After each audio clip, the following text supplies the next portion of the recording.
নতুন প্রবাসীদের জন্য আরবি ভাষা, যারা আরব দেশে আছেন ভিডিওটি তাদের জন্য। আরবি ভাষা শিখুন, চ্যানেলটি সাবস্ক্রাইব করুন।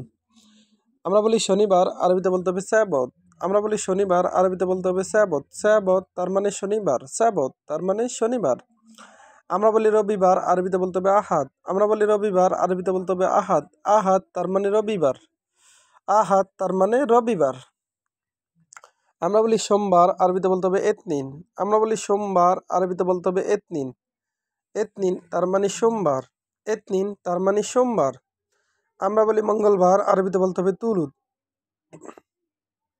আমরা বলি মঙ্গলবার, আরবিতে বলতে হবে তুলুদ। তুলুদ তার মানে মঙ্গলবার।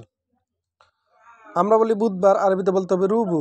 আমরা বলি বুধবার, আরবিতে বলতে হবে রুবু। রুবু এর অর্থ বুধবার, রুবু তার মানে বুধবার। আমরা বলি বৃহস্পতিবার, আরবিতে বলতে হবে খামিস। আমরা বলি বৃহস্পতিবার, আরবিতে বলতে হবে খামিস। খামিস এর অর্থ বৃহস্পতিবার। আমরা বলি শুক্রবার, আরবিতে বলতে হবে জুম্মা। আমরা বলি শুক্রবার, আরবিতে বলতে হবে জুম্মা। জুম্মা তার মানে শুক্রবার, জুম্মা তার মানে শুক্রবার। আমরা বলি আজ, আরবিতে বলতে হবে আলিউম। আমরা বলি আজ, আরবিতে বলতে হবে আলিউম। আলিউম এর অর্থ আজ। আমরা বলি আগামীকাল, আরবিতে বলতে হবে বুকরা। আমরা বলি আগামীকাল, আরবিতে বলতে হবে বুকরা। বুকরা তার মানে আগামীকাল। আমরা বলি বুকরা তার মানে আগামীকাল। আমরা বলি আগামী পরশু, আরবিতে বলতে হবে বাদ বুকরা। আমরা বলি আগামী পরশু, আরবিতে বলতে হবে বাদ বুকরা। বাদ বুকরা তার মানে আগামী পরশু। বাদ বুকরা তার মানে আগামী পরশু। বাদ মানে পরে, অর্থাৎ আগামী পরশু। আমরা বলি গত পরশু, আরবিতে বলতে হবে গলদামস। আমরা বলি গত পরশু, আরবিতে বলতে হবে গলদামস। আমস এর অর্থ গতকাল, আর গলদ এর অর্থ তার আগে, অর্থাৎ ভুল। গত পরশু এর আরবি হলো গলদামস। আমরা বলি সার, আরবিতে বলতে হবে মাস। আমরা বলি সার, আরবিতে বলতে হবে মাস। মাস এর আরবি হলো সার।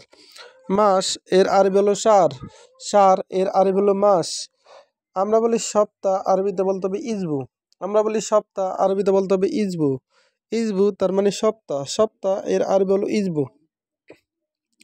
আমরা বলি বছর, আরবিতে বলতে হবে সানা। আমরা বলি বছর, আরবিতে বলতে হবে সানা। সানা তার মানে বছর। আমরা বলি সানা, আমরা বলি বছর, আরবিতে বলতে হবে সানা। আবার আমরা বলি সময়, আরবিতে বলতে হবে সা। আমরা বলি সময়, আরবিতে বলতে হবে সা। সা তার মানে তার মানে সময়। আবার সা এর অর্থ ওয়াক্ত। আবার দেখুন, রবিবার তার মানে আহাদ, শনিবার তার মানে সাবত, আবার সোমবার তার মানে এতনিন, মঙ্গলবার তার মানে তুলুদ, বুধবার তার মানে রুবু, বৃহস্পতিবার তার মানে খামিস, শুক্রবার তার মানে জুম্মা। ভিডিওটি ভালো লাগলে অবশ্যই সাবস্ক্রাইব করুন এবং শেয়ার করুন। পরবর্তী ভিডিও পাওয়ার জন্য অবশ্যই সঙ্গে থাকুন এবং ভুল ত্রুটি হলে ক্ষমার দৃষ্টি থাকবেন।